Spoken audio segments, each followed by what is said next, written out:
தயவுசெய்து நான் என்ன சொல்கிறேன்னாக்கா, பப்ளிக்கு என்ன சொல்கிறேன் அப்படின்னாக்க, படம் உங்களுக்கு பிடிக்குதா 4 பேர்ட்டு சொல்லுங்கள்.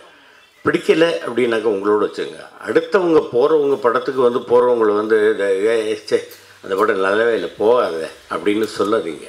போலீஸுங்கிற நான் அதுக்கு வந்து ஒரு 3 மாதம் அப்படி டைம் கொடுத்தீங்கன்னா அப்படி வரலாம் அப்படின்னு. இல்லை சார், இது வந்து ரொம்ப நீங்கள் காமன் பீப்புள், காமன் மேன்லேருந்து இருக்கிற ஒரு போலீஸ் தான், நீங்கள் இப்படியே வந்தால் போதும்.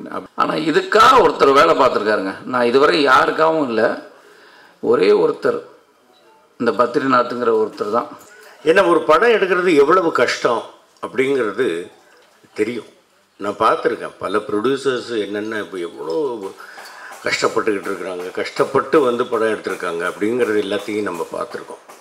தாயை வந்து மேடையில் கூப்பிட்டு அவர் வந்து பாராட்டுறார் அப்படிங்கிறது அவருக்குள் இருக்கக்கூடிய அந்த தாய் மேல் வைத்திருக்கக்கூடிய பக்தி. 320 ரூபாயிலேயோ 200 ரூபாயிலேயோ ஒன்று நம்ம மாட மாளிகை கூட கோபுரம் கட்டிட போகிறதில்ல. ஆனால் லாந்தர் எம் சினிமாஸ் சாஜி அவரோட வந்து விடியுமுறை காத்திரு அப்படிங்கிற ஒரு படத்தில் நடித்தேன். அந்த படத்துக்கு உள்ளே போகிறதுக்கு மெயின் காரணம் என்னென்னா, இங்கே இருக்கிறாங்களா அந்த டீம்ஸ், முண்டாசுப்பட்டி ராம் அவங்களுடைய நண்பர்கள் இவங்கெல்லாம் அந்த இதுலேருந்து வந்ததுனால ஃபஸ்ட்டு கதை கேட்டேன். கதை ரொம்ப பிடிச்சிருந்தது. அப்போது அதை நடித்தோம். ஏன்னா என்னோடய ரோல் வந்து ஒரு 10 நாள் தான். 10 நாள் ஆக்ட் பண்ணதில் என்ன நடந்ததே தெரியல, கடன்னு ஓடிச்சு. அப்போ திடீர்னு ஒரு நாள் வந்து டிஓபி வந்து சவுந்தர் அவர் எடுத்த ஷார்ட்டை ஒரு சீனை காட்டினார்.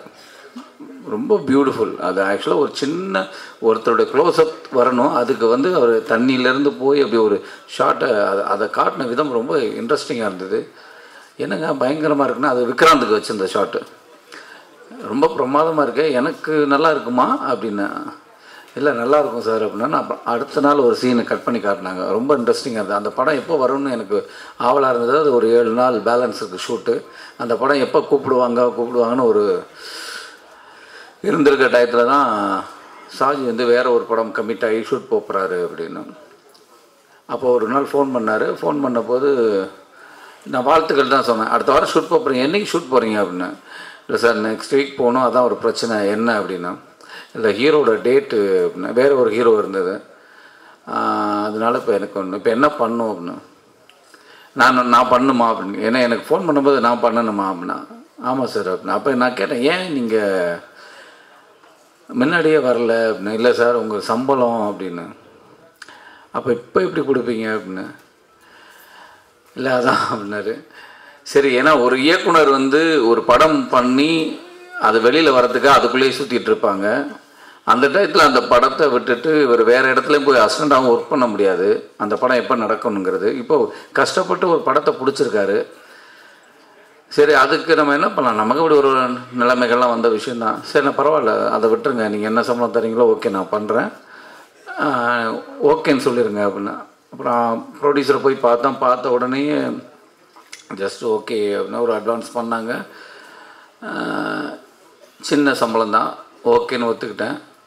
அதுக்கப்புறம் தான் கதையே கேட்டேன். அப்பா நாளான்னைக்கு ஷூட் போகிறீங்க, எனக்கு கதை என்னன்னு தெரியாது, கதையை சொல்லுங்கள், அப்போ தான் வந்து அதுக்குள்ளே ஏதாவது ட்ராவல் ஆக முடியும் அப்படின்னு. அதெல்லாம் தான் சார், நீங்கள் அப்படியே இருக்கிறது தான், அப்படியே வந்தால் போதும்னா. போலீஸ்னா ஐயோ போலீஸுங்கிற நான் அதுக்கு வந்து ஒரு 3 மாதம் அப்படி டைம் கொடுத்தீங்கன்னா அப்படி வரலாம் அப்படின்னு. இல்லை சார், இது வந்து ரொம்ப நீங்கள் காமன் பீப்புள், காமன் மேன்லேருந்து இருக்கிற ஒரு போலீஸ் தான், நீங்கள் இப்படியே வந்தால் போதும். அப்படி தான் ஆரம்பித்தேன் ஷூட்டு. இப்போது இயக்குனர், கேமராமேன், ஆர்ட் டைரக்டர் தேவா, நடித்த நடிகர்கள், மியூசிக் டைரக்டர்ஸ், லிரிக் ரைட்டர், இப்படி இவங்களெல்லாம் வந்து நீங்கள் இந்த படம் பார்த்துட்டா அவங்களுடைய திறமைகள்லாம் வெளியில் தெரிஞ்சிடும். இவங்க எல்லாருக்கும் என்னால் வாழ்த்துக்கள் சொல்ல முடியும். மெயினாக தேவா, நீங்கள் சொன்னீங்க இன்றைக்கி வரையும் ஃபாலோ பண்ணிகிட்ருக்கீங்கன்னு. கவலைப்படாதீங்க, இந்த படத்துலேருந்து சினிமாவே உங்களை ஃபாலோ பண்ணும். ரொம்ப சந்தோஷமாக இருக்குது. ஏன்னா ஒரு நல்ல திரைப்படத்தில் தான் உங்களை சந்திச்சிருக்கிறேன், இப்படி ஒரு படத்தில் வந்திருக்கிறோம். ரொம்ப ரொம்ப சந்தோஷமாக இருக்குது. இது ஏன் சொல்ல வரேன்னா, இவங்களுடைய திறமைகள் எல்லாமே வெளியில் வந்துடும். ஆனால் இதுக்காக ஒருத்தர் வேலை பார்த்துருக்காருங்க. நான் இதுவரை யாருக்காகவும் இல்லை, ஒரே ஒருத்தர், இந்த பத்ரிநாத்துங்கிற ஒருத்தர் தான். அந்த பத்ரி தான் ரொம்ப, நான் வந்து ஏவிஎம்லேருந்து எல்லாத்தையும் பண்ணிட்டேங்க. இப்படி ஒரு தயாரிப்பாளரை என் லைஃப்பில் நான் பார்த்ததே கிடையாது. நான் எத்தனையோ ஏவிஎம்மில் பண்ணியிருக்கேன், நிறைய படங்கள் பண்ணிட்டேன். விஜயா ப்ரொடக்ஷனில் பண்ணியாச்சு, பெரிய பெரிய ப்ரொடியூசர்ஸ்லாம் எல்லாம், அதுக்கெல்லாம் அவங்களெல்லாம் இதுவாக சொல்லலை. ஆனால் இவரை பார்க்க ரொம்ப சாதாரணமாக தெரியுது. ஆனால் அவ்வளோ பெரிய ஆள் அவர், அவ்வளோ பெரிய ஆள். ஆனால் அவங்க வீட்டில் அவங்க மனைவி இருக்காங்க, அவங்க பையன் தனுஷ், இவங்கெல்லாம் வந்து பார்த்திங்கன்னா ரொம்ப சாதாரணமாக எனக்கு ரொம்ப பிரமிப்பாக இருக்கும். இவ்வளோ பெரிய ஆளுங்க வந்து ரொம்ப சாதாரணமாக இன்றைக்கு வரை இருக்காங்க. சரி, இவர் அவ்வளோ பெருசாக இருக்கட்டும், இவரை சுற்றி கிட்டத்தட்ட இவர்கிட்ட எனக்கு தெரிஞ்சு நான் இவருடைய ஒரு 1000 கணக்கான நண்பர்களை பார்த்துட்டேன். இவர்கிட்ட வேலை பார்க்குறவங்க நண்பர்களாக. ஆனால் அத்தனை பேரும் இவர் நல்லா இருக்கணும்னு எல்லாரும் கும்பிட்றாங்க. ஒரு தொழிலாளி வந்து முதலாளி நல்லா இருக்கணும்னு கும்பிட்ற ஒரு முதலாளிங்க அவர். நான் அதை வந்து நான் ஒவ்வொரு தரமும் நான் ரொம்ப உருகி வேண்டிக்கிற ஒரே விஷயம் என்னென்னா, இப்படி ஒரு மனிதர், அவர் சினிமா மேலே அவ்வளோ பேஷன் இருக்குது, ஜெயிக்கணும். அதுதான் என்னுடைய நான் ப்ரேயர் பண்ணுறதே. இந்த படம் எங்களுடைய திறமைகள் பூரா வெளியில் வந்துடும். நாங்கள் என்ன பண்ணியிருக்கோம், இதை பண்ணியிருக்கோம், நீங்கள் படம் பார்த்து கமெண்ட் பண்ணி எல்லாம் சொல்லிடுவீங்க. அவங்களுக்கு இந்த படத்தோடைய திறமைகளை வச்சு எல்லாருக்குமே ஒரு வேலை கிடச்சிரும். ஆனால் இந்த தயாரிப்பாளர் ஜெயிச்சார்னா கண்டிப்பாக 50ல் 100 படம் பண்ணுவார். அவ்வளோ சினிமா மேலே ஒரு ஆவல் இருக்குது. கண்டிப்பாக சார், நீங்கள் உங்கள் எண்ணத்துக்கே நீங்கள் பெரிய சினிமாவில் எம் சினிமாஸ் வந்து ஒரு பெரிய வெற்றியை கொடுக்கும். அது எனக்கு பெரிய நம்பிக்கை இருக்குது. கண்டிப்பாக நான் அவர்கிட்டே சொன்னேன், நான் உங்கள் சினிமாக்கள், அடுத்த சினிமாக்களில் நான் நடிக்கிறேன்னா நடிக்கலாம், பிரச்சனை இல்லை. நல்ல கதை நல்ல படம் இருந்தால் நான் உங்களுக்கு சொல்கிறேன், நீங்கள் வேறு ஆக்டரை வச்சு கூட பண்ணுங்கள், ஆனால் நீங்கள் பெருசாக வாங்க, அப்படி தான் சொன்னேன். நான் வந்து டக்குன்னு இப்படி ஒருத்தரை இவரை வச்சு பண்ணணும் அப்படிங்கிறதான் இல்லை. இந்த சினிமா அவருடைய எண்ணம், அவர் பெருசாக வரணும். இந்த எம் சினிமாஸ் மிகப்பெரிய வெற்றி அடைய எல்லாம் வல்ல இறைவனை தான் நான் கேட்டுக்கிறேன். உங்களுடைய வாழ்த்துக்களோட என் உரையை முடிச்சுக்கிறேன். டைம் ஆகிடுச்சுன்றாங்க, நிறைய சொன்னால். அப்புறம் இதில் இருக்கிற பங்கெடுத்த மெயினாக வந்து எனக்கு பிடித்த இயக்குனர்கள்லாம் எங்கே இருக்கீங்க? ரவி சார், ஆக்சுவலாக அவர் சொல்லணும், ராமு, ரவி, அப்புறம் சங்கர், 3 பேர் தான் முண்டாசுப்பட்டி நான் அந்த ஒரு ஷார்ட் ஃபிலிமை பார்த்து வர சொன்னால் 3 பேரும் வந்திருந்தாங்க. ஆனால் இந்த 3 பேருமே இன்றைக்கி ஒரு இயக்குநர்களாக இருக்கிறாங்க, அதுவும் மிகப்பெரிய இயக்குநர்களாக இருக்காங்க. அன்றைக்கி பார்த்தவங்க தான் அப்படியே தான் இருக்காங்க, நானும் அப்படியே தான் இருக்கேன். அந்த ஃபோட்டோ இப்போயும் பார்த்துட்டு இருக்கிறேன். 3 பேரும் எங்கள் வீட்டில் வச்சு ஒரு ஃபோட்டோ எடுத்தோம். 3 பேருந்தே மாற்றம் இல்லை, ராமுட்ட தான் லைட்டாக மாற்றம், கொஞ்சம் முடியெல்லாம் நிறையா வளர்ந்துருக்கு, மித்தபடி அப்படியே தான் இருக்கிறோம். உங்களுடைய நண்பர் படம் எடுத்திருக்காரு, அதுக்கு தேடி வந்தீங்க பாருங்கள், அது ரொம்ப சந்தோஷமாக இருக்குது. இங்கே வந்த அத்தனை இயக்குனருக்கும் என்னுடைய மிகப்பெரிய நன்றி. உங்கள் ஆசீர்வாதத்தோடு இந்த படம் துவக்கட்டும், நடக்கட்டும். நன்றி, தேங்க்யூ. மேடையில் வீட்டிற்கக்கூடிய அனைவருக்கும், வந்திருக்கக்கூடிய அனைவருக்கும், பத்திரிகை ஊடகத்துறை நண்பர்கள் அனைவருக்கும் என்னுடைய பணிவான வணக்கங்கள், வாழ்த்துக்கள். முதல்ல வந்து டைரக்டர் சாருக்கு வந்து ஒரு பெரிய ஒரு வாழ்த்து சொல்லணும், பாராட்டு சொல்லணும். 23 நாட்களில் வந்து இந்த படத்தை முடிச்சிருக்கிறார் அப்படின்னு சொல்கிறாங்க. அது எப்படின்னு கேட்டிங்கன்னாக்க வந்து ஒரு தயாரிப்பாளர் எந்த அளவுக்கு ஒரு மகிழ்ச்சி அடைந்திருப்பாரோ அதே மகிழ்ச்சியை நானும் அடைகிறேன். ஏன்னா ஒரு படம் எடுக்கிறது எவ்வளவு கஷ்டம் அப்படிங்கிறது தெரியும். நான் பார்த்துருக்கேன் பல ப்ரொடியூசர்ஸ் என்னென்ன இப்போ எவ்வளோ கஷ்டப்பட்டுக்கிட்டு இருக்கிறாங்க, கஷ்டப்பட்டு வந்து படம் எடுத்திருக்காங்க அப்படிங்கிறது எல்லாத்தையும் நம்ம பார்த்துருக்கோம். அந்த மாதிரி 23 நாளில் படத்தை முடித்தது மிகப்பெரிய பாராட்டுக்குரிய விஷயம். அதுவும் இவ்வளவு பிரமாதமாக இந்த ஷார்ட்ஸ் எல்லாத்தையும் அருமையாக எடுத்திருக்கக்கூடிய டைரக்டருக்கும் சரி, ஒளிப்பதிவாளர் திரு ஞான சவுந்தர் அவர்களுக்கும் சரி, அருமையாக எடிட் பண்ணியிருக்கக்கூடிய திரு பரத் அவர்களுக்கும் சரி, இந்த படத்தை அருமையாக தயாரித்திருக்கக்கூடிய ப்ரொடியூசர் திரு பத்ரிநாராயணன் அவர்கள், திரு விஷ்ணு அவர்கள், கோ ப்ரொடியூசர் கணேசன் அவர்கள், எல்லோருக்கும் இந்த எம் சினிமா ப்ரொடக்ஷன்ஸ் லாந்தர் அப்படிங்கிறது ஒரு மிகப்பெரிய வெற்றி படமாக அமைய வேண்டும் அப்படின்னு வேண்டுறேன். இந்த படத்தில் பல பேர் வந்து டெபியூ டைரக்டர்ஸ் அப்படின்னு, டெபியூ டைரக்டர் அண்டு ஆர்டிஸ்டில் நிறைய பேர் வந்து டெபியூ இருக்கிறாங்க அப்படின்னு சொன்னாங்க. ரொம்ப சந்தோஷமான விஷயம். திறமைகள் எங்கு வேண்டுமானாலும் இருக்கலாம், அது எப்பொழுது வேண்டுமானாலும் வெளிப்படலாம். தம்பி தேவா அவர்கள் வந்து அவங்க அம்மாவை வந்து மேடையில் கூப்பிட்டு இந்த மாதிரி பாராட்டு, இன்று பொழுதில் பெரிதுவக்கும் தன் மகனை சான்றோன் என கேட்ட தாய் என்று வள்ளுவனுடைய வாக்குப்படி ஒரு தாயை வந்து மேடையில் கூப்பிட்டு அவர் வந்து பாராட்டுறார். அப்படிங்கிறது அவருக்குள் இருக்கக்கூடிய அந்த தாய் மேல் வைத்திருக்கக்கூடிய பக்தி ரொம்ப உணர்வு பூர்வமான ஒரு விஷயம். நல்லா மேலும் மேலும் நல்ல அருமையான பாடல்கள் எழுதியிருக்கிறாரு. இசையமைப்பாளருக்கும் என்னுடைய மனமார்ந்த பாராட்டுகள். ஏன்னாக்க அந்த லைன்லாம் நல்லா கேட்குற மாதிரி இருந்தது இசை. ஒரு மேடையில் ஒருத்தர் வந்து பாடினார், ஆனார், எனக்கு புரியல என்ன பாடுறாருன்னே புரியல. அந்த மாதிரி இல்லாமல் இந்த பாட்டு வந்து இன்றைக்கும் வந்து அந்த காலத்தில் இருக்கக்கூடிய பாடல்கள்லாம் நம்ம மனசில் வந்து அப்படியே பதிஞ்சு போய் ஒரு வார்த்தைக்கு அடுத்த வார்த்தை என்ன அப்படிங்கிறது கூட வந்து 50 ஆண்டுகள் 60 ஆண்டுகளை கடந்தும் நம் மனசில் இருக்குதுன்னாக்கா அந்த பாடல்கள் நல்லா தெளிவாக நமக்கு கேட்டதுனால தான். இன்னொரு விஷயம் சொல்லணும். தம்பி விதார்த் அவர்கள் காற்றின் மொழி படத்தில் அவர் கூட சேர்ந்து நடிக்கிற ஒரு வாய்ப்பு எனக்கு கிடைச்சிது. நல்ல அருமையான தம்பி, அருமையான நடிகர். எந்த நேரமும் வந்து நாங்கள் எல்லோரும் ஒன்றாவே உட்காந்து பேசிகிட்டு இருப்போம். அருமையான நடிகர்.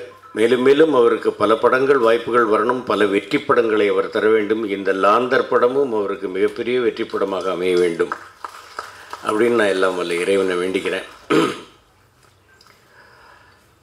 தயவுசெய்து நான் என்ன சொல்கிறேன்னாக்க, பப்ளிக்கு என்ன சொல்கிறேன் அப்படின்னாக்க, படம் உங்களுக்கு பிடிக்குதா 4 பேர்ட்டு சொல்லுங்கள். பிடிக்கலை அப்படின்னாக்கா உங்களோட வச்சுங்க. அடுத்தவங்க போகிறவங்க படத்துக்கு வந்து போகிறவங்கள வந்து சே அந்த படம் நல்லாவே இல்லை போகாத அப்படின்னு சொல்லாதீங்க. ஏன்னா ஒரு படம் எடுப்பதற்கு எவ்வளவு பேர் உழைக்கிறார்கள், எவ்வளவு பேர் கஷ்டப்படுகிறார்கள் அப்படிங்கிறது எல்லாத்தையும் தெரிஞ்சுக்கணும். எவ்வளவோ பேர் வந்து படப்பிடிப்பிலேயே வந்து விபத்துக்கள் ஏற்பட்டு இறந்து போயிருக்கிறாங்க. அந்த மாதிரி பல கஷ்டங்கள் இருக்குது. அந்த மாதிரி எல்லாம் கஷ்டப்பட்டு எடுக்கக்கூடிய ஒரு படத்தை வந்து பார்த்துட்டு உடனே வந்து நீங்கள் தியேட்டருக்குள்ளேயே உட்காந்துட்டு கையில் செல்ஃபோன் இருக்குங்கிறதுக்காக இந்த படத்துக்கு தயவுசெய்து வந்துடாத அப்படின்லாம் சொல்லாதீங்க. உங்களுக்கு பிடிச்சா பாருங்கள், பிடிக்கல பேசாமல் இருந்துருங்க, அவ்வளவுதான். பார்க்கட்டும், எல்லோரும் பார்க்கட்டும். இந்த ஒரு 320 ரூபாயிலேயோ 200 ரூபாயிலேயோ ஒன்று நம்ம மாளிகை கூட கோபுரம் கட்டிட போகிறதில்ல. ஆனால் இந்த படங்கள் இதே மாதிரி நிறைய பேர் இந்த படங்களுக்கு வந்து நல்லா இருக்கிற படத்துக்கும் சரி, நல்லா இல்லாத படத்துக்கும் சரி வாய்ப்பு அளித்தால், நீங்கள் வந்து பார்த்தால் பல குடும்பங்கள் வாழும் அப்படிங்கிறத மனசில் வச்சுக்கணும். தம்பி பூச்சி முருகன் அவர்கள் பேசும்போது சொன்னார், பாஸ்கரனை வந்து சின்ன சின்ன படங்கள்லாம் நடிக்கிறாரு. ராஜீவ்காந்தி கூட சொன்னாப்புல, சின்ன சின்ன படங்கள்லாம் நீங்கள் பண்ணுறீங்கன்னா என்ன எங்கிட்ட கேட்டாங்க, நீங்கள் எதுக்கு பெரிய ஸ்டார் படத்தில் நடிக்கிறது இல்லை? நான் நடிக்க மாட்டேன்னு சொல்ல, நான் நடிக்கிறதுக்கு தயார், கூப்பிடட்டும். ஆனால் ஒரு விஷயம் நான் மனதில் தெளிவாக வைத்திருக்கிறேன், சிங்கத்துக்கு வாலாக இருக்கிறத விட ஈக்கி தலையாக இருக்கிறது தான் நான் விரும்புகிறேன். சின்ன படங்கள் எல்லாம் இல்லைன்னு எப்படி சொல்ல முடியும்? திடீர்னு வந்தாப்புல என்னுடைய மகன் இந்த படத்துக்கு கூப்பிட்டாப்புல 8 தோட்டாக்களுக்கு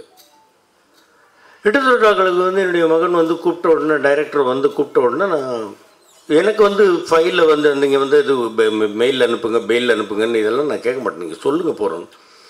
இந்த மாதிரி டிபார்ட்மெண்ட்லேருந்து ஒரு இது இருப்பா, ஏன் இப்படி திணற, என்ன சொல்லுன்னு. இல்லை, நான் சின்ன பாப்பா பெரிய பாப்பா பார்க்கும்போதுலேருந்து அப்பையிலேருந்து உங்களுடைய ரசிகராக தான், பக்கத்தில் உட்கார சொன்னோன்னு ஒரு மாதிரியாக இருக்குது. ஒன்றும் இல்லைப்பா, அப்பான்ற இல்லை சொல்லுன்னு. அதுக்கப்புறம் தான் அவர் நார்மலாக பேச ஆரம்பித்தார். போலீஸ் டிபார்ட்மெண்ட்லேருந்து ஒரு துப்பாக்கி காணாமல் போகுது, 8 தோட்டம் இருக்குது, 8 தோட்டம் உங்கள் கையிலேருந்து தான் வெடிக்குது, ஒன்று வெடிக்கும்போது ஒரு இன்சிடென்ட் நல்லா இருக்க ரைட் பண்ணுறேன். சின்ன படம் தான், புது டைரக்டர் தான் பண்ணேன். அதே மாதிரி இப்போ தம்பி அர்ஜுன் அவர்கள் வந்து சூதுக்கவும் 2ல் ஒரு அருமையான வேஷம் எனக்கும் மாமா சந்திரசேகர் கூடவும் அண்ணன் ராதாரவி அவர்கள் கூடவும் நடிக்கிறதுக்கு ஒரு வாய்ப்பு, அருமையாக டைரெக்ஷன் பண்ணியிருக்கிறாங்க. இந்த மாதிரி பல பேர் வந்து இங்கே இருக்கக்கூடியவர்கள் வந்து எனக்கு வந்து ஆதரவளிக்கக்கூடியவர்கள், அண்ணன் தேனப்பன் அண்ணன் அவர்கள், மாப்பிள்ளை கண்ணல் கண்ணன் அவர்கள், இது மாதிரி சொல்லணும்னாக்கா ஒவ்வொருத்தரையாக சொல்லிக்கிட்டு போகலாம். அந்த மாதிரி வந்து விதார்த் அவர்களும் மிகப்பெரிய ஒரு பெயரை பெற வேண்டும். ஸ்வேதா அவர்களும் நல்ல மிகப்பெரிய நிறைய அடுத்தடுத்த படங்கள் வாய்ப்புகளை பெற வேண்டும். இந்த படம் மிகப்பெரிய வெற்றி அடைய வேண்டும். ப்ரொடியூசருக்கும் இந்த படத்தில் உழைத்தவர்களுக்கும் மிகப்பெரிய ஒரு பெயரையும் லாபத்தையும் ஈட்டித்தர வேண்டும். அடுத்தடுத்து அவர்கள் படம் எடுக்க வேண்டும். எல்லா படங்களும் வெற்றி படமாக அமைய வேண்டும் அப்படின்னு எல்லாம் வல்ல இறைவனை வேண்டிக்கிறேன். உங்கள் எல்லாருக்கும் அருமையான வாழ்க்கையை ஆண்டவன் தர வேண்டும்னு கேட்டுக்கிறேன். நன்றி, வணக்கம். இந்த படத்தை லாந்தர் டைட்டில் பார்த்தாலே எனக்கு பழைய நான் கிராமத்தில் வளர்ந்த அந்த நினைவுகள் ஞாபகம் வருது. ஏன்னா அந்த காலத்துலேயே பாரராஜா சொல்லியிருப்பார், யாரோடவே அந்த லாந்தர் வச்சா கேட்பாங்க. ஏன்னா அது ரெண்டாவது இந்த படம் ஒரு த்ரில்லர் படம் கேட்டு சொன்னாங்க. எப்போவுமே லாந்தர் எப்போவுமே த்ரில்லர் தான். அந்த எப்படி எந்த ஷார்ட்ஸ் எடுத்தாலுமே அந்த சோர்ஸ் இருக்குல்லைங்க, அந்த ஷேடோஸ் வந்து த்ரில்லர் கொடுக்கும். ஸோ இந்த படத்துக்கு மிகப்பெரிய வாழ்த்துக்கள். அதெல்லாம் வரும்போது ஜஸ்ட் நான் கொஞ்சம் நடந்து வரும்போது கொஞ்சம் காவி விழுந்துருச்சு. அதை எடுத்து கொடுத்த சகோதரர் விதார்த்தனுக்கு ரொம்ப நன்றி. காவியை காப்பாற்றிய. அது இல்லாமல் சமீப காலங்களில் வந்து திரைப்படங்களில் வந்து ஒருத்தர் தாக்கி பேசுவதுக்காக உண்மைகளை பேசும்போது பேசுவாங்க. என் நண்பன் வந்து தேனப்பன், அவர் வந்து சாதாரண தேனப்பன் இல்லை, அது ஒரு கஷ்டம். ஸோ ஏன்னா அவர் சமீபத்தில் ஒரு கருத்து சொல்லிட்டார். அப்போது எல்லாருமே அதுக்கு நிறைய பேர் எதிர்ப்பு தெரிவித்தார்கள். சில பேர் அவரை ஃபோனில் மிரட்டலாம் விட்டாங்க. ஏன்னா அவர் எந்த மிரட்டலுக்கு அஞ்ச மாட்டார். ஏன்னா அவர் ஒரு டானப்பன். ஸோ இந்த படத்தில் வந்து நல்ல தொழில்நுட்ப கலைஞர்கள் எல்லாருமே நல்ல சிறப்பாக பண்ணியிருக்காங்க. நான் வித்யாசாருக்கு ஏற்கனவே ஒரு படம் பண்ணியிருக்கேன். மற்றபடி இந்த படத்தில் இந்த ஃபைட் மாஸ்டர் எல்லாருமே நல்லா பண்ணியிருக்காங்க, எனக்கு கேள்விப்பட்டிருக்கேன். ஸோ இந்த படம் மிகப்பெரிய வெற்றி அடைய வேண்டும். வாழ்த்துக்கள். மீண்டும் ஒரு நன்றி சொல்கிறேன் வித்யாசாருக்கு. மீண்டும் இந்தியாவுக்கு திருப்பி கொடுத்த காக்கிக்கு நன்றி நன்றி நன்றி.